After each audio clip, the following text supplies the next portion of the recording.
안녕하십니까 여러분. 네, 자 오늘 가천대 논술 국어 여기 나와 있는 모의고사 한번 같이 풀어보도록 하겠습니다.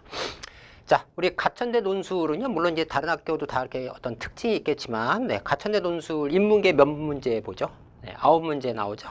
그래서 자, 9문제를 푸는데 우리가 보통 이제 다 그 뭐 수능도 마찬가지고 사실은 이 논술도 마찬가지고 어떤 EBS 교재를 바탕으로 해서 문제를 풀게 되죠. 그래서 우리 나와 있는 EBS 교재에 나와 있는 문학이라든가, 그 다음에 독서, 그 다음에 뭐 언어, 문법, 뭐 화작도 있고요, 뭐 이런 것들이 있는데, 이런 것들과 관련된, 그러니까 EBS 지문을 이용해서 서술형 문제를 푼다라고 또 생각하시면 좀 단순하게 그렇게 생각할 수가 있겠네요. 우리가 문학에서는 뭐 시하고 소설이 대표적이겠죠. 그래서 뭐 시에서 시, 화자, 뭐 심리라든가 어떤 특징, 운율상의 특징이라든가 이런 특징들 같은 거. 그다음에 이제 소설 같은 경우는 뭐가 있겠어요? 어떤 시점상의 특징이나 또는 뭐 거기 나와 있는 서술자의 어떤 태도라든가 어떤 문체상의 특징이라든가 이런 것들 나올 수 있겠고요. 그다음에 이제 독서 같은 경우는 독서 같은 경우는 이제 지문이 좀 기니까 이제 빈칸 넣기 같은 거가 이제 나올 수가 있어요. 그래서 빈칸 넣기라는 것은 본문의 내용, 나와 있는 독해 내용을 요약해서 핵심을 뽑아내는 거죠. 그래서 어떤 빈칸 넣기, 그 다음에 우리가 이제 내용 확인할 수 있는 그런 것들하고 약간 이제 추론적인 문제들, 이런 것들 나올 수 있습니다. 문제에서 다 풀 겁니다. 그 다음에 이제 우리 화작 같은 경우는 거기 이제 보통 토론 많이 나오죠. 토의 토론이라든가 강연 이런 거 많이 나오잖아요. 그래서 어떤 이제 논점, 뭐 주제, 뭐 이런 것들, 그 다음에 이제 토론 같은 경우에서 이제 찬반이 있으니까 찬반에서 나오는 어떤 근거들 있잖아요. 그런 것들이 적당하게 돼 있느냐 안 돼 있느냐 이런 것들 이제 찾아내는 것이겠죠.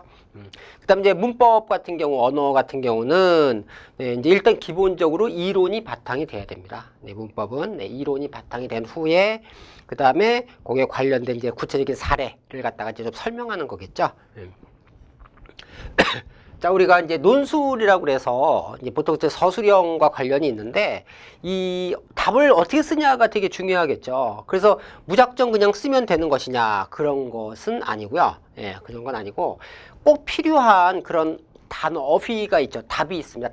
답이 될 수 있는 어휘. 그래서 어떤 문장을 쓰게 되는데 예를 들면 서술형 문장, 어떤 문장을 쓰게 될 때 그 문장에서 꼭 필요한, 꼭 들어가야 될 어휘가 있다는 거죠. 요구하는 어휘가 있습니다. 그래서 그 어휘가 들어가면 결국 맞는 내용이고, 그 다음에 그 어휘가 빠져 있거나 뭐 이렇게 되면 좀 틀린 내용이 될 수 있겠죠.